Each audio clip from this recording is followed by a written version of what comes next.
Amém, amém, aleluia, aleluia.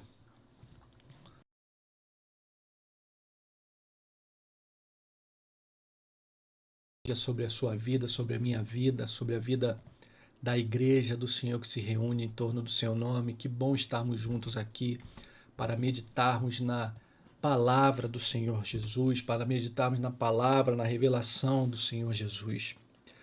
Antes de começar, antes de irmos ao texto que iremos meditar essa noite, quero lembrar a igreja, lembrar você que participa dessa comunidade, você que faz parte daquilo que realizamos aqui, você que é corpo de Cristo aqui, que vamos distribuir as cestas básicas que temos distribuído desde abril de 2020. Dado o cenário da pandemia, nós não encerramos, diminuímos sim, dado o cenário econômico também, diminuímos em algum momento, mas continuamos ofertando 62 cestas básicas às famílias das nossas comunidades, da nossa comunidade, do projeto social e da igreja, e essa semana nós vamos distribuir. Quero te convidar, então, você que faz parte dessa igreja, a colaborar financeiramente, a ofertar, para que possamos manter esse trabalho. A gente tem ofertado qualquer valor, colocando 5 centavos no final da oferta, 100 e 5 centavos, 10 e 5 centavos, 1 e 5 centavos, 5 e 5 centavos, para identificar que essa é uma oferta direcionada para as cestas e a gente, então, poder cobrir esse custo. A igreja tem realizado o aporte financeiro necessário no projeto, mas eu queria projetar aqui a chave Pix para que você veja e anote aí se você quiser participar dessa obra missionária da nossa comunidade. A chave Pix é o CNPJ da igreja, nessa conta do Bradesco, nessa agência e nessa conta corrente. Eu realmente não gosto nada de fazer esse tipo de apelo, mas se faz necessário. Se faz necessário para a gente manter esse trabalho. Então, feito isso, deixando já informada a visão da nossa comunidade, que isso não é nenhum tipo de barganha com Deus, que Deus não vai nos dar mais, nem vai tirar se ofertarmos ou deixarmos de ofertar. Isso é um direito e um dever do cristão, participar daquilo que é a missão do corpo de Cristo reunido na igreja. Deus não depende do nosso recurso, o que Deus pede é o nosso coração. Dá-me, filho meu, o teu coração e alegre-se os teus olhos dos meus caminhos. Mas um coração que se volta para Deus é um coração que se volta para o homem, que se volta para a mulher, que se volta para o ser humano e participa de um trabalho que busca dar alimento, trazer alimento para a mesa daqueles que estão ao nosso redor menos favorecidos financeiramente. Enfim, dito isso, quero te convidar a abrir a palavra do Senhor no texto que vamos ler essa noite, texto que se encontra no Evangelho de João, capítulo 17, nós vamos ler dos versos 11 ao verso 13. João, capítulo 17, verso 11 ao verso 13, que diz assim na nova versão transformadora: agora deixo este mundo. Isso é um trecho da oração sacerdotal de Jesus, a maior oração de Jesus registrada nos Evangelhos. Agora deixo este mundo. Eles ficam aqui, mas eu vou para a tua presença. Pai Santo, tu me deste teu nome. Agora protege-os com o poder do teu nome para que eles estejam unidos assim como nós estamos. Durante meu tempo aqui com eles, eu os protegi com o poder do nome que me deste. Eu os guardei de modo que nenhum deles se perdeu, exceto aquele que estava a caminho da destruição, como as Escrituras haviam predito. Agora vou para a tua presença. Enquanto ainda estou no mundo, digo estas coisas para que eles tenham minha plena alegria em si mesmos. Quero ler esse último verso novamente. Agora vou para a tua presença. Enquanto ainda estou no mundo, digo estas coisas para que eles tenham minha plena alegria em si mesmos. Aleluia. Aleluia. Em vários momentos da minha vida, eu quero confessar que eu, entre aspas, invejei os primeiros apóstolos. Foram homens e mulheres, não apóstolos, mas discípulas que estavam ao redor de Jesus, que puderam ver ao Senhor com seus próprios olhos, puderam dormir com Jesus, puderam viver com Ele, tomar café com Ele, conversar com Ele sobre o que queriam e praticamente a hora que queriam conversar com Jesus, na caminhada da vida que viviam em comum ali, eles podiam conversar. Eles viram os sinais de Jesus com seus próprios olhos, quando Jesus curou enfermos, quando Jesus ressuscitou mortos, quando Jesus expulsou demônios, quando Jesus multiplicou pães, quando Jesus multiplicou peixes. Esses homens e mulheres puderam ver esses sinais e certamente, se a gente se coloca no lugar e imagina, se estivéssemos lá, certamente estavam fortalecidos, penso eu, para viver uma vida plena de discípulo de Cristo. Foram batizados com o Espírito e com o poder e operaram eles mesmos sinais através dessa presença do Espírito. Mas então, no contexto de quando essa oração foi proferida, eu não sei se eu tenho muito essa inveja santa nesse contexto, porque eles estavam tão acostumados com a presença física de Jesus que certamente não estavam preparados para a separação que viria em seguida. Pensa comigo, nós nos tornamos adultos, temos as nossas famílias, filhos, filhas, e mesmo assim parece que não somos capazes de viver sem os nossos pais quando eles vão para o Senhor. Todos sentimos isso.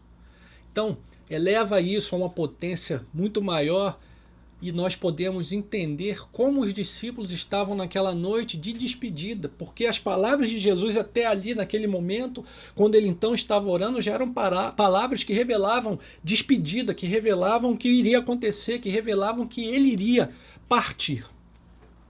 E mais, a oração de todo o discurso de despedida de Jesus mostra que, diferente daquilo que a gente imagina, os discípulos não estavam completamente preparados para enfrentar o que estava diante deles sem a presença de Jesus. Por isso, por diversas vezes, naquele grande discurso de despedida que vai ali do capítulo 14 até essa oração sacerdotal do capítulo 17, nós vemos o Senhor Jesus fortalecendo os discípulos, dizendo coisas, prometendo coisas com o objetivo de fortalecer os corações daqueles que foram seus filhos, amigos, irmãos, por 3 intensos anos. Então eu penso que nós podemos afirmar que os discípulos e nós somos muito parecidos, ou até podemos afirmar que somos exatamente como aqueles irmãos e irmãs. Nós vivemos as mesmas lutas e desafios. Eles viram ao Senhor e andaram com Ele.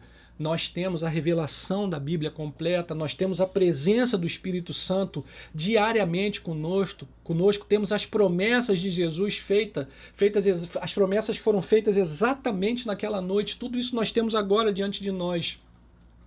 Alguns irmãos vão afirmar, alguns teólogos vão afirmar que talvez nós sejamos ainda mais privilegiados que os primeiros discípulos, porque nós temos hoje a sua presença em nós.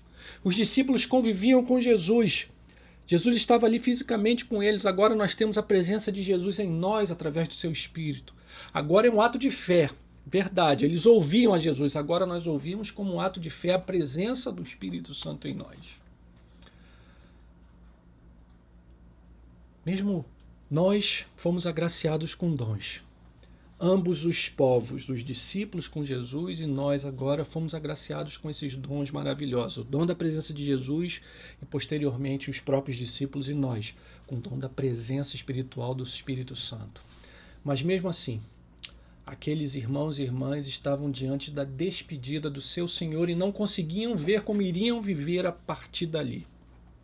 Nós, por outro lado, temos as nossas lutas e desafios dos nossos dias. Mesmo com tudo aquilo que Jesus fez por nós, com tudo aquilo que Jesus já nos deu, muitas e muitas vezes eu e você não conseguimos ver como conseguiremos viver. Nós não conseguimos ver como vamos continuar a viver diante das situações que nos apresentam, que se apresentam a nós. Quem aqui não tem uma história, um evento, algo que o levou a pensar que não dava mais, que não seria capaz de continuar, que todas as forças se foram, que o último gás tinha sido dado, o sprint final da corrida, e agora, não sendo possível chegar lá, as forças acabaram. Quem nunca viveu isso? Pode ser até ou que hoje mesmo, entre nós, enquanto eu falo, tenhamos alguém nessa situação que tentou de tudo e mesmo assim não conseguiu. e agora não sabe como poderá continuar, como poderá seguir em frente. Então, para você, meu irmão, que se sente assim, para você, minha irmã, que se sente assim, eu quero dizer, seja bem-vindo, seja bem-vinda à mesa de Jesus com seus discípulos. Eu e você somos como eles, sofremos as mesmas dúvidas, as mesmas angústias, mas também somos alvos da oração de Jesus. Aleluia!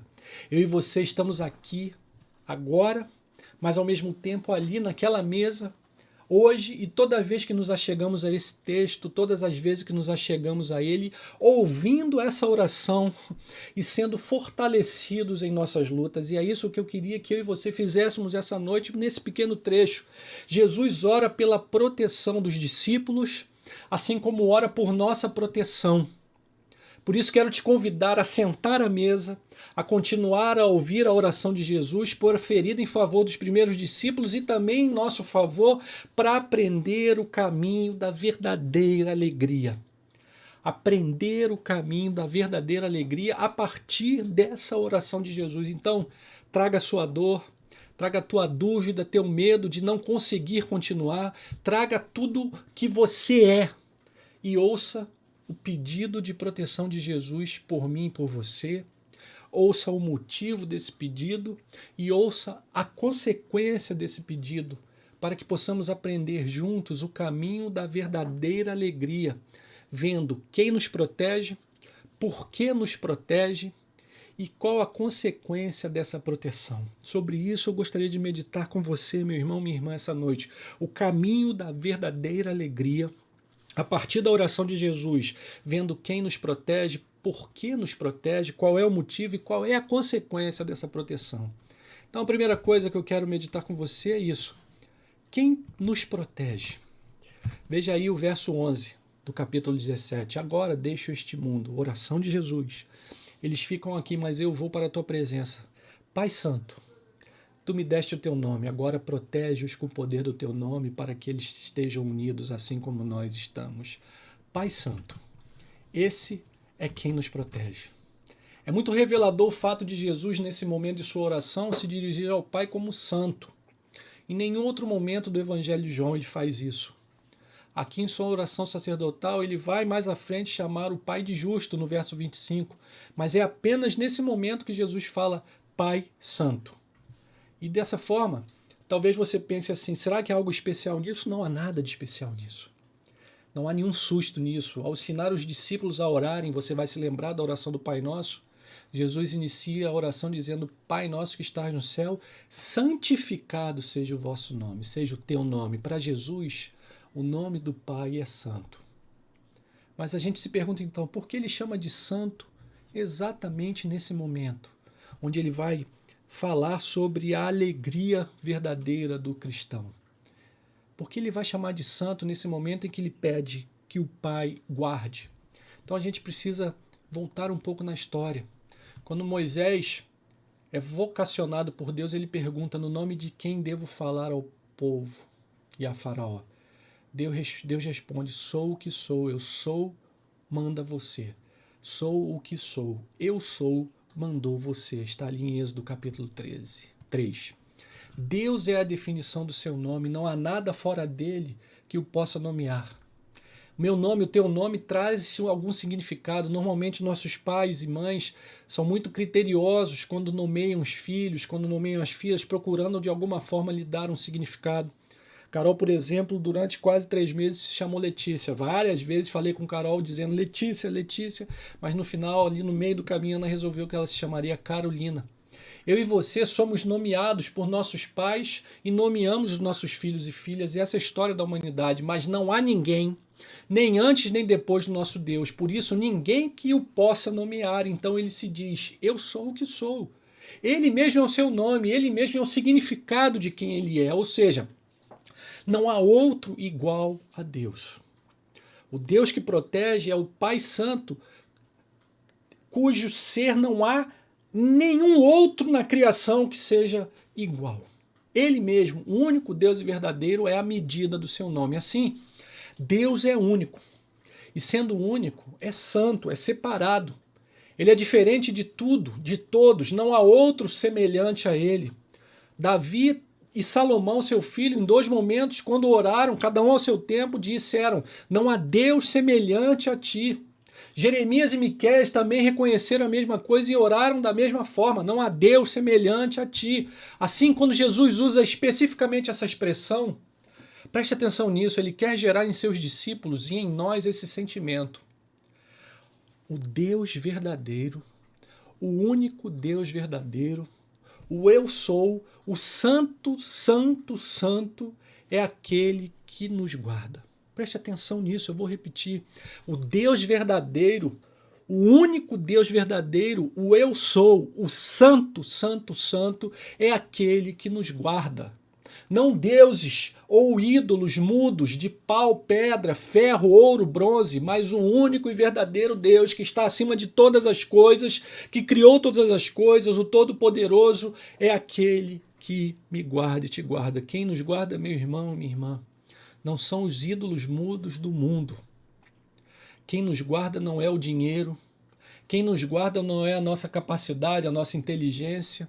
Quem nos guarda não é o governo e seus programas de assistência social. Quem nos guarda não são os exames modernos que a tecnologia médica coloca à nossa disposição. Quem nos guarda não são os remédios de uso contínuo, como os de pressão, de diabetes. E ainda que tudo isso seja bom, quem nos guarda é o Deus das riquezas, o Deus da inteligência, o Deus que nos capacita a desenvolver os exames e os remédios, o Deus que levanta e abate governos. Quem nos guarda é o Pai Santo. Aleluia! Quem nos guarda é o Pai Santo. Preste atenção nisso, você que está abatido hoje, como muito provavelmente estavam os discípulos à mesa com Jesus enquanto ele orava.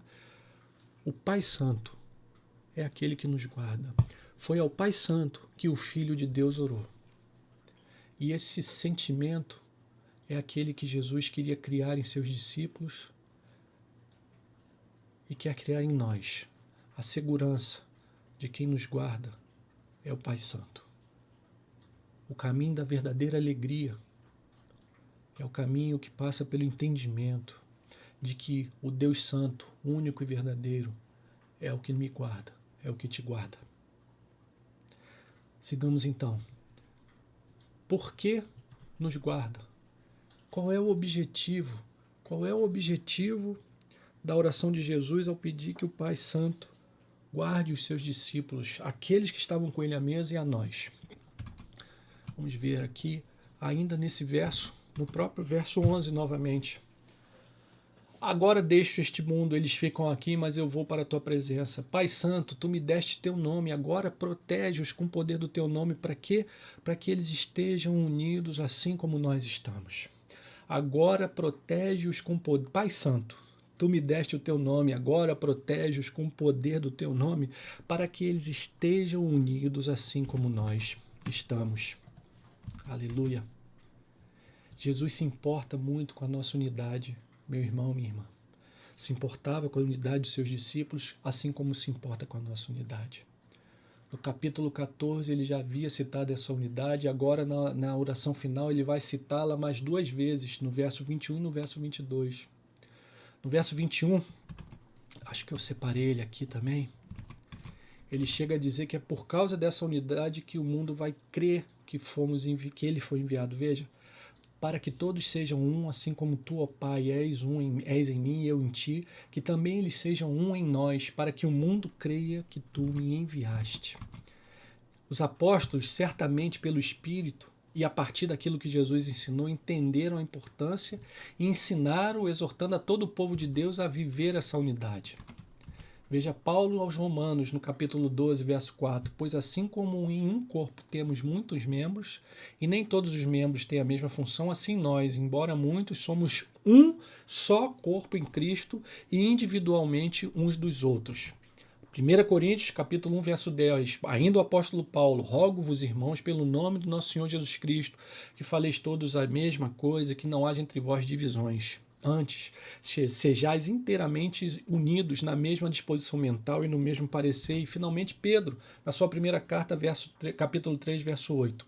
Finalmente, sede todos de um mesmo sentimento, compassivos, cheios de amor fraternal, misericordiosos e humildes. Veja que o ensino de Jesus ele é ecoado no ensino dos apóstolos. A unidade, aqui, meu irmão, minha irmã, a unidade que é o objetivo de Jesus ao pedir que o Pai proteja os discípulos é muito mais do que uma unidade de mente.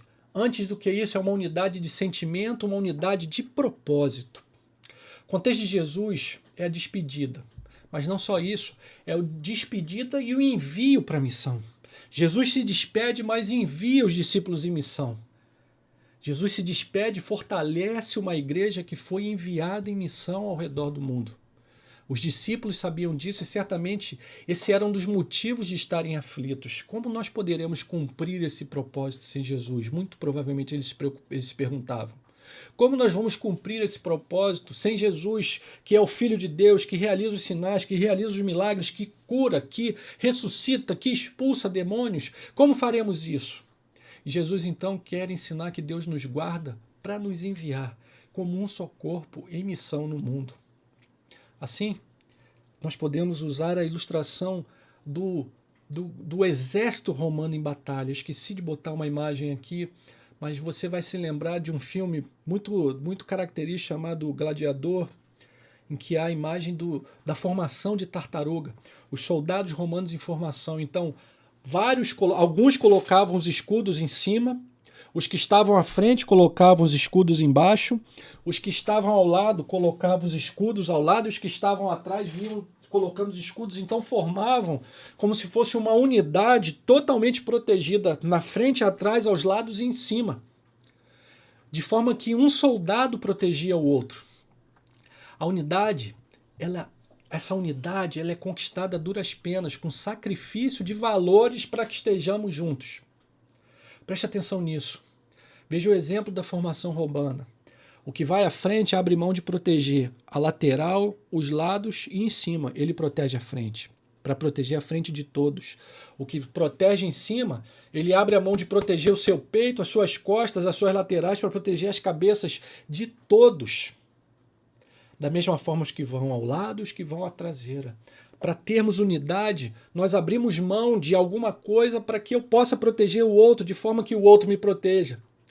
Nós sacrificamos não valores fundamentais, preste atenção nisso, mas valores acessórios.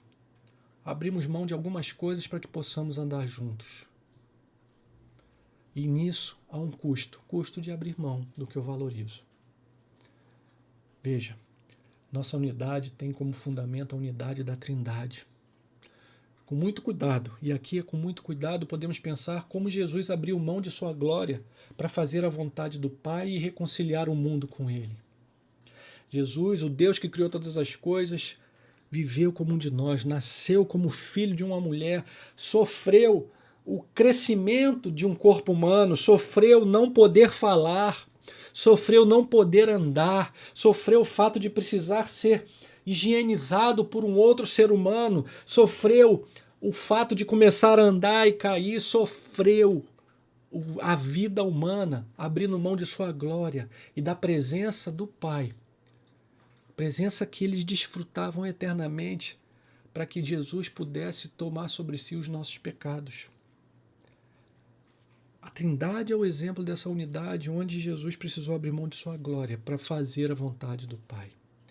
Então, Jesus ora ao Pai para nos proteger. É o Pai Santo, o único e verdadeiro Deus que nos guarda.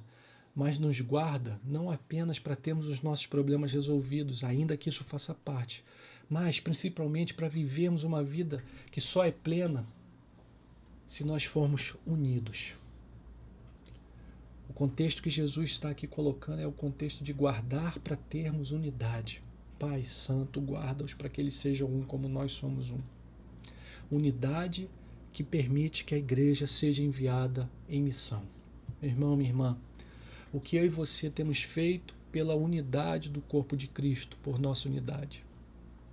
Abrimos mão de coisas que não são importantes, eu não falo de valores fundamentais, mas de coisas que não são importantes para que possamos ter unidade. Ou somos como muitos que pensam que somente o que é nosso, o que é meu, tem importância. E o que importa para o outro não tem o mesmo valor do que aquilo que é meu, que importa para mim. Eu e você somos a geração do self-made man, do homem, da mulher que realizam as suas coisas, que correm atrás. E nós aprendemos desde pequenos que devemos ir em frente, construir o nosso caminho, que devemos ficar firmes, mesmo quando tudo parece desabar ao nosso lado. Coisas que são importantes, muito importantes, mas que podem nos levar a viver uma vida egoísta. E que pode ser que tragamos, que a gente, perdi a palavra, pode ser que a gente traga isso para dentro da igreja, essa cultura do mundo, pensando que se eu não correr atrás daquilo que é meu, ninguém o fará e eu ficarei para trás. Certamente os exemplos não nos ajudam muito. Nós vimos, ouvimos, conhecemos história ou até experimentamos momentos em que nos sentimos sós. Você e eu não podemos nos esquecer que a igreja é feita de pecadores, pecadores que erram ou que nem tentam porque não entendem o que estamos aprendendo hoje em a nossa unidade. E esse é o desafio que Jesus nos chama a viver. E a viver pela fé. A viver pela fé. A ver quando ninguém vê. E como eu falei, veja a importância disso. A nossa unidade dá testemunho. Não, já falei sobre isso antes. Deixa eu voltar aqui. Já falei o texto. A nossa unidade dá testemunho. Capítulo 17, verso 21. Para que todos sejam um, assim como tu, ó Pai, és um em mim, eu em ti. E que também eles sejam um em nós, para que o mundo creia que tu me enviaste. A nossa unidade dá testemunho de Jesus. Preste atenção nisso. Então eu quero me perguntar e te perguntar o que precisamos abrir mão hoje em favor da unidade da igreja. Unidade que testemunha a verdade e a realidade de Jesus ao mundo. Em dias de tanta divisão no meio cristão, como estamos vivendo, os conflitos diversos ao nosso redor, eu e você talvez precisemos abrir mão de alguma coisa que nos é importante, mas que não é essencial, não é um valor essencial, para que a igreja de Jesus em unidade testemunhe quem Ele é. Testemunhe quem Ele é. Fique muito atento e ore, meu irmão, minha irmã. Nossa unidade é o alvo, não nossa divisão. Não se permita participar ou estimular aquilo que nos divide, mas trabalhe para viver aquilo que nos une, porque esse é o caminho da verdadeira alegria. Eu aprendo esse caminho ao entender que eu sou protegido pelo Deus que é santo, único, mas sou protegido para viver unidade com meu irmão e minha irmã em missão, na missão da igreja.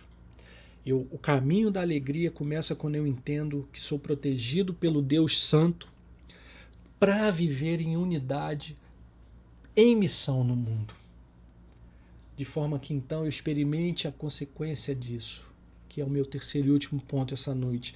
Qual a consequência para nós de sermos protegidos para vivermos em unidade? Agora sim, deixa eu botar aqui o verso 13. João 17, verso 13. Agora vou para a tua presença. Enquanto ainda estou no mundo, digo estas coisas para que eles tenham a minha plena alegria em si mesmos.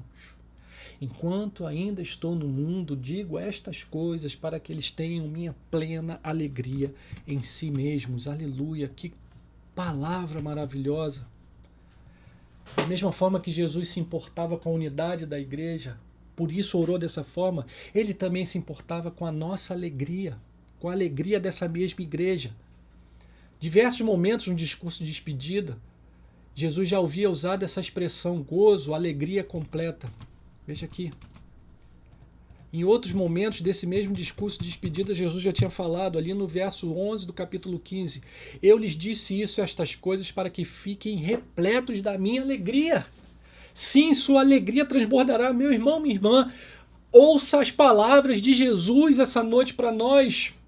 Sua alegria transbordará. Da mesma forma, no verso 22 do capítulo 16, também discurso de despedida, Jesus diz, da mesma forma, agora vocês estão tristes, mas eu os verei novamente, então se alegrarão, e ninguém lhes poderá tirar essa alegria. Ninguém lhes poderá tirar essa alegria. Deixa a palavra de Deus falar ao teu coração. Da mesma forma, no verso 24, no mesmo capítulo 16, vocês nunca pediram desse modo. Peçam em meu nome e receberão, e terão alegria completa. peçam em meu nome e receberão, e terão alegria completa. Jesus falou isso aos discípulos que pareceram entender e viver essa realidade, como é relatado ali no capítulo 13 de Atos.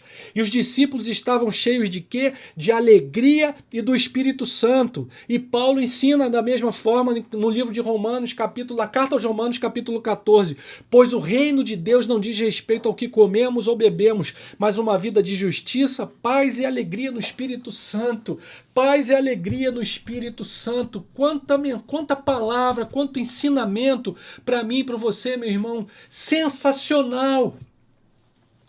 Sensacional. Se permita ser tocado pelo Espírito Santo essa noite e receber essas promessas de plenitude, de alegria, num tempo onde tanta tristeza inunda a nossa vida. Jesus nos prometeu alegria e a sua própria alegria. Uma igreja protegida pelo Pai que é santo e que vive em unidade em missão no mundo é uma igreja que se alegra. E é nisso, nessa proteção e unidade, que nós encontramos alegria plena.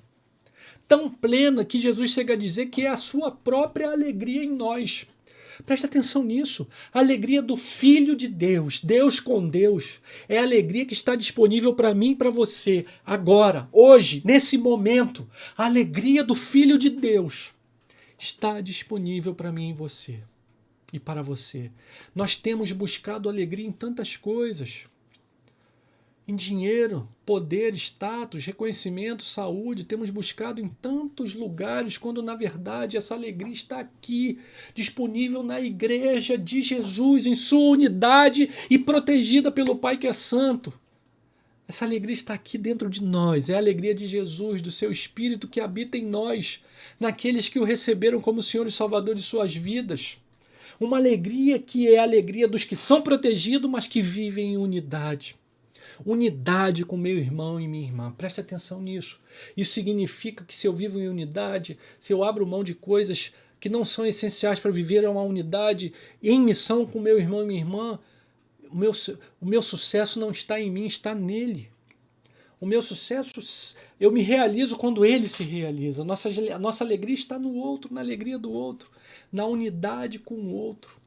E essa é uma das mensagens mais contraculturais do Evangelho de Jesus, que também encontramos na Trindade. O Pai se alegra na alegria do Filho e do Espírito, que se alegram na alegria uns dos outros, enquanto eu e você procuramos nossa alegria em nós mesmos, ou nas coisas do mundo, por melhor que sejam, até mesmo nos dons de Deus no mundo, nós vamos falhar e nos frustrar. Preste atenção nisso, grave isso.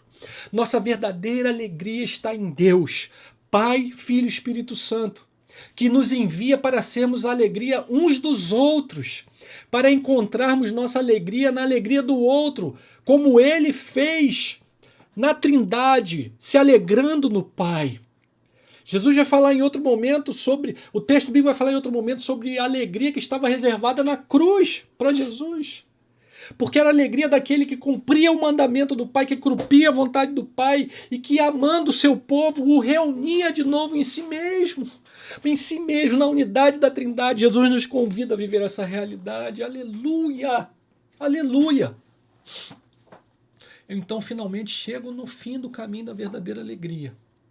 É a alegria dos que são protegidos pelo Pai que é santo, para viver em unidade uns com os outros em missão, e que por isso então se alegram uns nos outros. Eu entendo então que quem me guarda é o Deus verdadeiro, não o mundo, não o dinheiro, as coisas, nem mesmo eu. Eu entendo que Ele me guarda para ter unidade com o meu irmão e minha irmã, e dessa forma encontrar minha alegria em Deus e no outro, em me tornar a alegria do outro. Aleluia! Esse é o caminho da verdadeira alegria. E eu quero te perguntar, você quer experimentar essa alegria? Uma igreja protegida, guardado pelo Pai que é santo. É o que nós somos. Onde o outro se torna a minha própria alegria. O outro Deus e o outro o meu irmão ou minha irmã. Não deixe o inimigo tirar essa certeza da sua vida, de que você é de Deus, que você é de Jesus, que você recebeu a Jesus, que você o tem como seu Senhor e Salvador, e por isso o Pai Santo te guarda para que você viva em unidade, unidade que gera alegria, e a alegria de Jesus na sua vida. Não deixe o inimigo tirar isso da sua vida. Receba do Pai, por sua palavra, hoje a certeza de que você é guardado por Ele. Uma igreja protegida, uma igreja que vive em unidade e em missão. E é isso que eu e você somos chamados a viver, em unidade e em missão. E onde pode ser que o inimigo esteja tentando tirar essa nossa unidade, sabotando a unidade que dá testemunho de Jesus no mundo. Onde você e eu precisamos abrir mão de algo para que eu possa ter unidade. Não deixa para depois, é agora, é hoje, não amanhã. E, finalmente, uma igreja que é guardada e unida é uma igreja, então, verdadeiramente alegre e que experimenta uma alegria que o mundo não pode dar nem tirar, porque é a alegria de Jesus em nós. Onde você tem perdido essa experiência de alegria?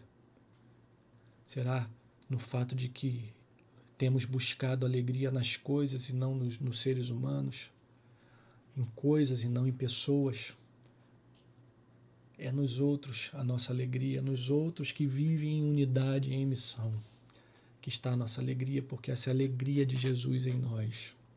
Então, hoje, não amanhã, seja a alegria do seu irmão e da sua irmã, de forma que você encontre nisso a sua própria alegria, de forma que você encontre nesse ato a sua própria alegria. Em nome de Jesus, em nome de Jesus. Viva essa realidade. Creia em Jesus, porque tudo isso é a oração daquele que morreu por nós, o Filho de Deus que habitou entre nós, que morreu e ressuscitou, que subiu aos céus, onde está sentado à direita do Pai Todo-Poderoso, de onde virá de vir a julgar os vivos e os mortos, mas no nome dele, ele já dá vida plena, salvação e eternidade na presença do Pai. Você o tem. Essa é uma oração de Jesus para aqueles que são dele. Se você não tem, faça isso hoje. Receba Jesus como seu Senhor e Salvador hoje. Confesse o seu nome. Não precisa ser uma oração complexa. É a oração que diz, eu quero viver essa alegria. Eu não tenho encontrado essa alegria em lugar nenhum. Não há nada que me dê essa alegria. Eu já tive dinheiro, eu já tive prazeres do mundo, eu já tive coisas, eu já viajei, eu já experimentei tantas coisas e nada disso aquietou meu coração. Sabe por quê? Porque o teu coração foi feito para esse Deus. Você foi feito para esse Deus. Então, faça uma oração muito simples. Eu quero encontrar essa alegria. E se essa alegria está em Jesus, eu quero ser de Jesus. Confesso o meu pecado, confesso o meu desvio do Criador e quero voltar à sua presença através de Jesus. Esse é o caminho dessa alegria. Ela começa ali, porque a oração de Jesus é por aqueles que confessaram o seu nome. Então, reconheça que você é protegida pelo Pai Santo, único, verdadeiro, completamente outro. Ele te protege e te guarda para que você viva em unidade com seu irmão, com sua irmã, em missão. De forma que então você experimente uma alegria plena, a alegria de Jesus. A alegria daqueles que se alegram no outro. A alegria daqueles que entendem que a sua alegria é alegrar o outro para que então seja alegre no outro. O exemplo de novo, da formação humana. Eu protejo o outro para que ele me proteja. Eu alegro o outro para que ele me alegre. O cristianismo é essa mensagem contracultural em que a sociedade cristã se alegra uns nos outros. E ela vai estendendo isso ao redor. Esse é o Evangelho, a mensagem de Boa Nova, que o Filho de Deus veio restaurar a nossa unidade com o Criador, de forma que nós encontremos essa alegria e que espalhemos essa alegria aonde nós vamos pela vida. Você e eu somos chamados a isso. Viva essa realidade, em nome de Jesus. Viva essa realidade dessa alegria plena em Jesus. Amém, amém e amém. Acho que a minha